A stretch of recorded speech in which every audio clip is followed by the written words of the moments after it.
শবে বরাতের করণীয় ও বর্জনীয় সম্পর্কে জানতে চাই। শবে বরাত যেটাকে আমরা বলছি, হাদিসের ভাষায় মূলত লাইলাতুন নিসফি মিন শাবান বা মধ্য শাবানের রাত। এই মধ্য শাবানের রাত, এ রাতের করণীয় বলতে আল্লাহ তাআলা এ রাতে বান্দাকে সাধারণ ক্ষমা ঘোষণা করেন হিংসুক এবং শিরকে লিপ্ত সে সমস্ত মানুষগুলো ছাড়া। অতএব কারো প্রতি শত্রুতা, বিদ্বেষ, হিংসা পোষণ করা কিংবা শিরক থেকে বেঁচে থাকাটা হলো আমাদের কর্তব্য, যাতে করে সাধারণ ক্ষমার আওতায় আমরা পড়তে পারি। এ রাতে সারারাত জেগে নামাজ পড়ার জন্য স্পেশাল বা বিশেষ কোনো নির্দেশনা, কোনো বিশুদ্ধ হাদিস দ্বারা প্রমাণিত হয়নি। তবে এ রাতের ফজিলত সম্পর্কিত আরও বিভিন্ন হাদিস বর্ণিত হয়েছে, যেগুলো বেশিরভাগই দঈফ। তবে সাধারণ ক্ষমার ঘোষণা সংক্রান্ত হাদিসটা গ্রহণযোগ্যতার লেভেল পর্যন্ত যায়। সেজন্য লাইলাতুল বরাত যেটাকে আমরা বলছি, শবে বরাত যেটাকে আমরা বলছি, যেটা মূলত মধ্য শাবানের রাত হাদিসের ভাষ্য অনুযায়ী, সে রাতের ফজিলত এতটুকু আছে যেটা সাধারণ ক্ষমার রাত। অতএব ক্ষমা লাভের জন্য চেষ্টা করা প্রশংসনীয়। কিন্তু এর বাইরে মন গড়া অনেক বিষয় আছে, যেগুলো এই রাতকে ঘিরে আমাদের সমাজে হয়ে থাকে। হালুয়া রুটি থেকে নিয়ে পটকা ফুটানো, আতশবাজি করা, অনেক দিনই প্রতিষ্ঠান আলোকসজ্জা করা হয়। এগুলো আমাদের কালচারের সাথে মিশে গেছে। যদিও কোরআন হাদিসে এগুলো করার জন্য কোনো নির্দেশনা আমাদেরকে দেওয়া হয়নি। এগুলোকে ইবাদত মনে করে আমাদের করা উচিত হবে না। কারণ বিদআতের যে কনসেপ্ট শরীয়তের, সেই কনসেপ্টের আলোকে এগুলো আমরা করতে পারি না। বরং আমরা আল্লাহর কাছে সাধারণ ক্ষমা লাভের জন্য চেষ্টা করতে পারি। জাস্ট এটুকু। ২ জন জামাতে পাশাপাশি দাঁড়িয়েছে। নামাজরত অবস্থায় তৃতীয় কেউ অংশগ্রহণ করলে তখন কিভাবে ও কোথায় দাঁড়াবে? খুবই সুন্দর এবং অত্যন্ত প্রয়োজনীয় একটি প্রশ্ন। আমাদের সমাজে প্রায় এ ধরনের পরিস্থিতির মুখোমুখি আমাদের হতে হয়। আপনারা দুজন মিলে জামাতে সালাত আদায় শুরু করেছেন। একজন ইমাম, আরেকজন তার পাশে ডান পাশে দাঁড়িয়ে মুক্তাদি হয়ে জামাত শুরু করেছেন। এর মধ্যে তৃতীয় কোনো ব্যক্তি যদি এসে আপনাদের সাথে জয়েন করতে চান, তাহলে সেক্ষেত্রে তিনি এসে ইমামের গায়ে হাতে আলতো করে টাচ করবেন, বা কোনোভাবে ইমাম যখন নিশ্চিত হবেন যে হ্যাঁ, আরেকজন আমাদের সাথে এখন জয়েন করতে যাচ্ছে, তাহলে সেক্ষেত্রে ইমাম সাহেব সামনে জায়গা থাকলে সোজা সামনে চলে যাবেন। আর ওই ভদ্রলোক যিনি পরে এসছেন, তিনি মুক্তাদির পাশে দাঁড়িয়ে যাবেন।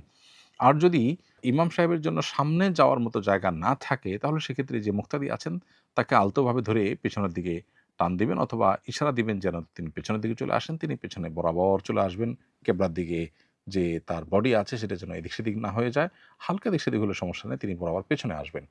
এবং তখন দুজন মুক্তাদি একসাথে দাঁড়াবেন, আর ইমাম তো তার জায়গায় দাঁড়িয়ে আছেন। এভাবে সালাত আদায় করবেন। আর যদি সামনে অথবা পেছনে যাওয়ার কোনো জায়গা না থাকে, এমন জায়গা যে মুক্তাদিও পিছনে আসতে পারবে না, আবার ইমাম সাহেবও সামনে যেতে পারবেন না, অথবা ইমাম মুক্তাদি কেউ আসলে এই মাসআলা জানেনই না, যার কারণে তাদেরকে টানতে গেলে অথবা টাচ করতে গেলে তারা ভুল বুঝবেন, বরং তারা জিনিসটা জানেনই না, তাহলে সেক্ষেত্রে আপনি ইমামের বাম পাশে দাঁড়িয়ে, ডান পাশে তো একজন মুক্তাদি আসেনই, আপনি বাম পাশে দাঁড়িয়ে সালাত শুরু করতে পারেন। কোনো অসুবিধা নেই, নামাজ হয়ে যাবে, জামাত হয়ে যাবে। যদিও একাধিক মুক্তাদি থাকলে তখন ইমামের কর্তব্য সামনে আর মুক্তাদির পেছনে দাঁড়ানো। কিন্তু কোনো কারণে পাশাপাশি দাঁড়িয়ে সালাত আদায় করলেও সেটা হয়ে যাবে, কারণ এই সামনে পিছিয়ে করে দাঁড়িয়ে নামাজ আদায় করার বিষয়টা ফরজ কিংবা ওয়াজিব লেভেলের বিষয় না, এটা সুন্নাহ পর্যায়ের জিনিস। বিধায় এটা করতে পারলে ভালো, কোনো কারণে না করা গেলেও নামাজ হয়ে যাবে। অবন্টিত উত্তরাধিকারের টাকার জাকাত কে দিবে? বাবা, মা বা যেকোনো মানুষ মারা যাওয়ার পর তার যে সম্পদ তিনি রেখে যান, এটা তো ওয়ারিসদের হক হয়ে যায়। এখন প্রশ্ন হলো, ওয়ারিসদের কাছে বন্টন করে বুঝিয়ে দেওয়ার আগ পর্যন্ত এই সম্পদটা জাকাত কে দিবে? এই প্রশ্ন উত্তর হলো, বন্টন করবার আগে যেহেতু কেউ আসলে পরিপূর্ণ মালিকানা বুঝে পায় না। ধরুন আমার বাবা মারা গেলেন, আমার বাবার সম্পদে আমরা ভাই বোন যা যা পাওয়ার কথা সেটা আমরা বুঝে পাওয়ার আগ পর্যন্ত, বুঝে নেওয়ার আগ পর্যন্ত আমাদের মালিকানা চূড়ান্ত হয় না, মালিকানা পূর্ণাঙ্গতা পায় না। যেহেতু মালিকানা পূর্ণাঙ্গতা পায় না, যার কারণে এখানে আমাদের এই সম্পদের জাকাত আমাদের উপরে বর্তায় না। আমরা যখন এটাকে বুঝে নিব, মালিকানা পূর্ণাঙ্গতা পাবে, তখন আমাদের উপরে জাকাত বর্তাবে। এখন প্রশ্ন হলো, তাহলে যতদিন বন্টন হবে না ততদিন পর্যন্ত জাকাতকে দিব? তো হলো না, এটা জাকাত কারোর উপরে বর্তাবে না, কারণ মৃত ব্যক্তি যিনি, তার উপর তো জাকাত আসে না, মৃত ব্যক্তির উপর কোনো বিধান প্রযোজ্য হয় না। আবার দ্বিতীয়ত হলো, মৃত ব্যক্তি এটার মালিকও না। এদিকে আমরা যারা ওয়ারিসরা আছি, আমরা কেউ বুঝে পাই নাই, এজন্য আমাদের কারোর জাকাতও আসবে না।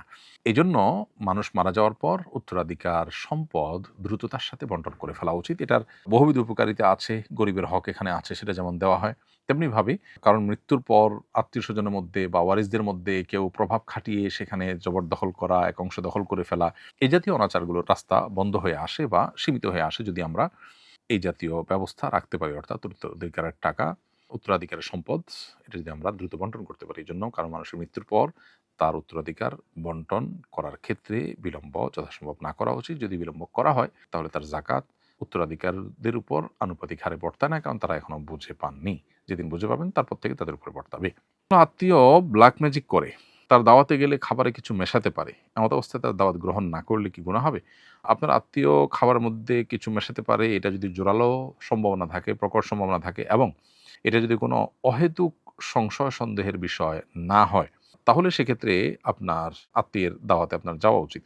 আর যদি মনে হয় যে না, এটি নিছকই সংশয় সন্দেহ নয়, বরং এটি জোরালো সন্দেহের জায়গা তৈরি করেছে বা সম্ভাবনা আছে, তাহলে সেক্ষেত্রে আপনি নিজের ক্ষতি করে আত্মীয়স্বজনের খাবার খেতে যাওয়া বা তার দাওয়াত খেতে যাওয়া বা তার সাথে মিশতে যাওয়া, এটা আপনার জন্য আবশ্যক নয়। নিজে ক্ষতিগ্রস্ত হয়ে আরেকজনের সাথে সৌজন্যতা রক্ষা করার নির্দেশ ইসলাম আমাদেরকে দেয়নি। তবে যেটি বলেছি যে অনেক সময় এই জাতীয় ইস্যুতে আমাদের অহেতুক শুধু ধারণা হয়ে থাকে, যেটার কোনো ভিত্তি নেই। তবে এর বিপরীতটাও অনেকের ক্ষেত্রে আছে যে আত্মীয়স্বজন আসলেই ক্ষতিগ্রস্ত করার চেষ্টা করে অনেক সময়। নির্বাচনের প্রচার করতে গিয়ে প্রার্থীরা জনদুর্ভোগ সৃষ্টি করছেন। জনদুর্ভোগকারী প্রার্থীকে ভোট দিলে কি গুনাহ হবে? নির্বাচনী প্রচার প্রচারণা করতে গিয়ে প্রার্থীরা কম বেশি মানুষের জনদুর্ভোগ সৃষ্টি করেন। এর বাইরে কেউ আছেন বলেই মনে করি না। এটা বর্তমান সিস্টেমের ত্রুটি। যে সিস্টেমটাকে আমরা ওহির মতো জ্ঞান করে নিয়েছি আর মনে করেছি এটাই বোধহয় মানবতার সমাধান, সেই সিস্টেমের বহু ত্রুটি আমরা হজম করতে হবে। এ ব্যাপারে আসলে তেমন কিছু করার নেই। কেউ হয়তো কম দুর্ভোগ সৃষ্টি করেন, কেউ হয়তো বেশি করেন। কেউ হয়তো চেষ্টা করেন একটু দুর্ভোগ কমানোর, কারোর হয়তো সেই চেষ্টাটা নাই। আমাদের কর্তব্য হলো আমাদের সাধ্য অনুযায়ী তুলনামূলক মন্দের ভালো বা যারা আছেন এদের মধ্যে তুলনামূলক ভালো যিনি, অপেক্ষাকৃত ভালো যিনি, তাকে নির্বাচন করতে ভোট দেওয়া। এটা আমাদের কর্তব্য। এরপর তিনি যে জনদুর্ভোগ সৃষ্টি করেছেন প্রচার প্রচারণা করতে গিয়ে, সেজন্য দায়ভার ভোটার উপর আসবে না। কারণ ভোটার তাকে এটা করতে বলেননি বা কোনোভাবে প্রত্যক্ষ পরোক্ষভাবে হেল্পও করেননি। কিন্তু তার উচিত জনদুর্ভোগ সৃষ্টি যেন না হয় বা কম হয় সেই চেষ্টা করা এবং সেই পথ বের করা। আমরা এর আগে বলেছি যে প্রার্থীরা চাইলে কিন্তু প্রচারণার ভিন্ন ধাঁচ, ধারা শুরু করতে পারেন। যেটি হয়তো ভোটারদেরকেও অ্যাট্রাক্ট করবে, আবার একই সাথে মানুষের দুর্ভোগ এর রাস্তা কমবে। যেমন আমরা বলেছিলাম যে কোনো কালভার্ট নির্মাণ বা কোনো বাঁধ নির্মাণ, কোনো রাস্তাঘাট মেরামত কিংবা পরিচ্ছন্নতা অভিযান কোনো নেতা যদি তার অনুসারীদেরকে নিয়ে করেন, তাহলে এটা প্রদর্শনের জন্য না করে যদি পুরো আয়োজনটাই হয় যে রাস্তায় যখন আমি করবই গণসংযোগ, তো সেখানে কোনো সামাজিক কাজও করলাম, তাহলে সেক্ষেত্রে সেটা অনেক বেশি প্রশংসনীয় হতো এবং ভালো কাজ হতো। আমি আশা করব যে আমাদের প্রার্থীরা রাস্তাঘাট দখল করে, মানুষের চলাচলে ব্যাঘাত সৃষ্টি করে, জনদুর্ভোগ সৃষ্টি করে, দূর-দূরান্তে মাইক লাগিয়ে মানুষের ঘুম হারাম করে, যত্রতত্র পোস্টার সেটে, যার তার ওয়ালে চিকা মেরে তারা নির্বাচনী প্রচার না করে বরং ইতিবাচক এবং ভিন্নধর্মী প্রচারণার রাস্তা তারা যেন শুরু করেন। প্রার্থী দেখে ভোট দেওয়া উচিত নাকি দল দেখে? আপনার মতামত জানতে চাই। এক কথা উত্তর দেওয়া কঠিন এত সংক্ষিপ্ত প্রশ্নের। কারণ মূলত আমরা প্রার্থীর যোগ্যতা, যথার্থতা এগুলো দেখব। পাশাপাশি এই প্রার্থী যে দলকে রিপ্রেজেন্ট করে, সেই দল, সে মার্কা, সেটাও আমাদের দেখবার বিষয় আছে। কারণ এই ব্যক্তির সাথে যদি দলের সম্পর্ক থাকে, তাহলে সেক্ষেত্রে তার দল ভালো করবে না মন্দ করবে, আমার আল্লাহর কাছে জবাবদিহিতার জায়গা থেকে তাদেরকে ভোট দেওয়ার কারণে আমি কোনো প্রকার ধরা খাবো কিনা, এই বিষয়গুলো অনেক গুরুত্বপূর্ণ। অতএব সেরকম বিষয় যদি থাকে তাহলে সেটাও বিবেচনা রাখতে হবে। এমনিতে তো মৌলিকভাবে আমরা প্রার্থী দেখে বিবেচনা করে ভোট দেওয়ার চেষ্টা করব। বিশেষ করে প্রার্থী যদি মনে হয় যে তাকে ভোট দিলে তিনি জিতবেন না, তারপরেও তিনি যদি যোগ্য হন, আমার কাজ তাকে ভোট দেওয়া, আমার কাজ তাকে জেতানো নয়। সো আমি সর্বোচ্চ ভালো মানুষটাকে খুঁজে বের করে আমি তাকে আমার মতামত দেওয়া, এটা সাক্ষ্য দেওয়ার মতো। সো আমি কারো পক্ষে সাক্ষ্য দিলে সে জিতবে কিনা এটা আমার দেখার বিষয় না। বিষয় হলো আমার সত্য সাক্ষ্যটা দেওয়া। এটা ব্যক্তি হোক, দল হোক, উভয় ক্ষেত্রে আমাদের বিবেচনায় থাকা